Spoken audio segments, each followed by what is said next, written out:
The art of keeping and breeding Caridina and Neocaridina shrimp, the KISS method.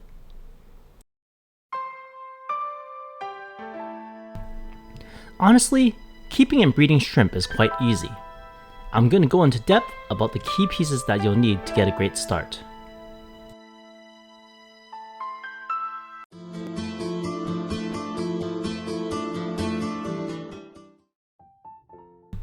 Welcome everyone. This is Ray from RW Aquarium Pages. I'm here to share my journey in planted aquariums, shrimp tanks, and everything in between. On my channel, I have 3 pillars of shrimp keeping.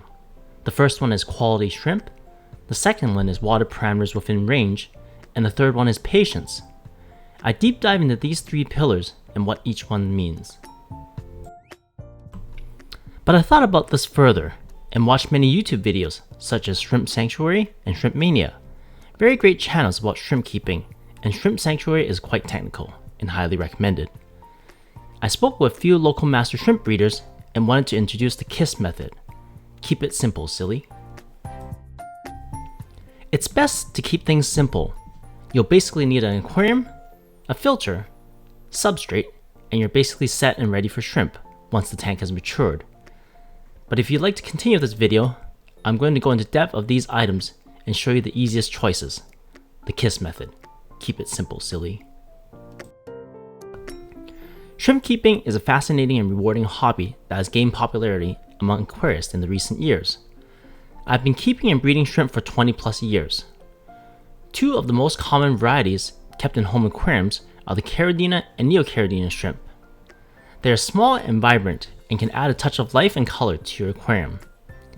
In this comprehensive guide, we'll explore the world of Caridina and Neocaridina shrimp, covering their differences, care requirements, breeding, and tips for successful shrimp keeping. Understanding Caridina and Neocaridina shrimp.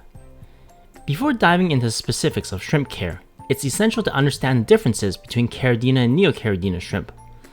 While they may look similar at a first glance, they have distinct requirements and behaviors that you should be aware of.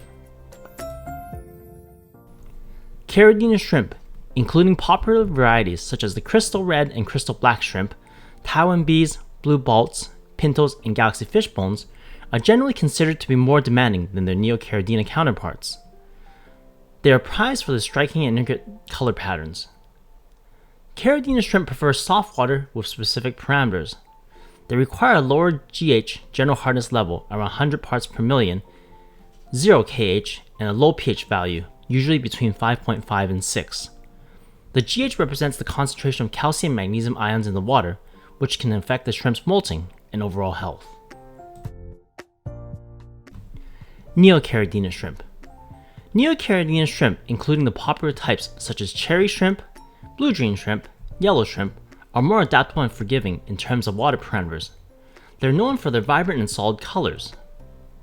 Neocaridina shrimp can thrive in a wider range of water conditions. They can tolerate moderate GH, KH, and pH levels, making them a great choice for beginners. However, they still need stable and clean water to thrive and reproduce. They can survive and thrive in most tap water without chlorine and chloramine. Setting up your shrimp aquarium. Once you've chosen the type of shrimp you want to keep, it's time to set up your aquarium. Regardless of whether you're keeping Caridina or Neocaridina shrimp, there are some fundamental steps that you should follow. The next 6 items are part of my KISS method. Keep it simple, silly. The first item is the tank size. The size of your aquarium is crucial. For beginners, a 5-gallon or 20-liter tank is a good starting point. A smaller tank allows the shrimp to find each other more easily, and as your colony grows, you can move them to a larger 20-gallon or 80 liters tank. You don't necessarily need an expensive rimless aquarium. Any brand will work, depending on your budget. Starting with a bigger aquarium like 20 gallons, you'll need to start off with more shrimp to get them going faster. I'd say 20 to 25 would be the best, whereas in a 5-gallon, all you need is 10 shrimp. But keep in mind, the water is more stable in larger aquariums, so I recommend 5 or 10 gallons to start off. The second item is the water parameters. Maintaining the right water parameters is the key to success in shrimp keeping. As mentioned earlier, Caridina shrimp require soft water, low GH, and specific pH values, while Neocaridinas are more adaptable and can thrive in a broader range of water parameters. Investing in a reverse osmosis deionization RODI unit for Caridina shrimp can provide precise water quality that they need. For Neocaridina, most tap water sources will be fine, provided the water is free from contaminants. The third item is substrate selection. The choice of substrate plays a vital role in creating an ideal environment for your shrimp. Inert substrates, such as Eco-Complete or crushed black lava rock, have a minimal impact on water parameters and are suitable for Neocaridina shrimp.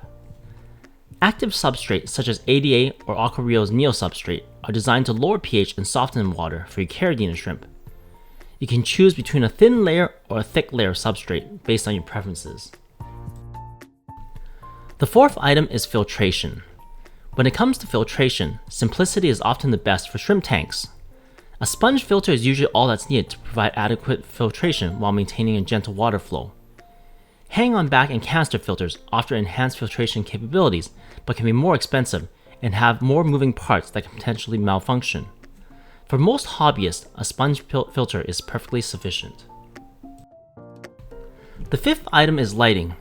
Shrimp are not particularly demanding when it comes to lighting.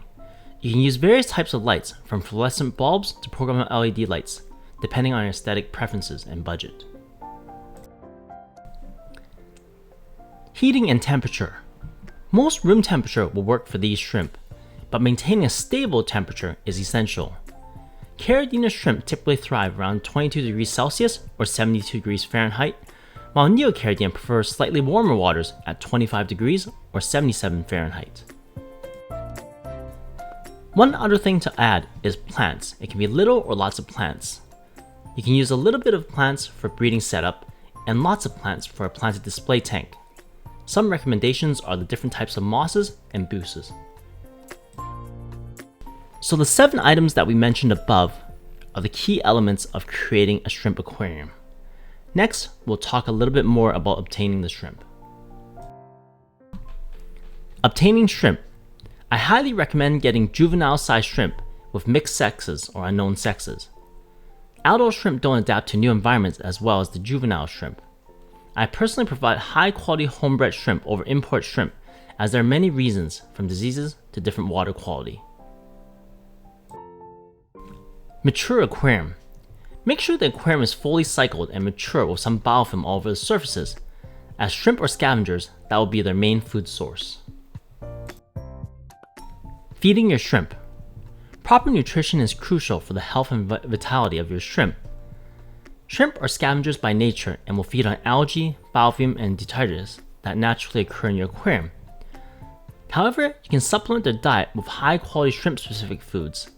They can be algae wafers, blanched vegetables such as zucchini or spinach, or specialized shrimp pellets, although it's not necessary. The key thing is not to overfeed your shrimp. Feed as much as they'll eat in 2 hours and remove any excess food afterwards.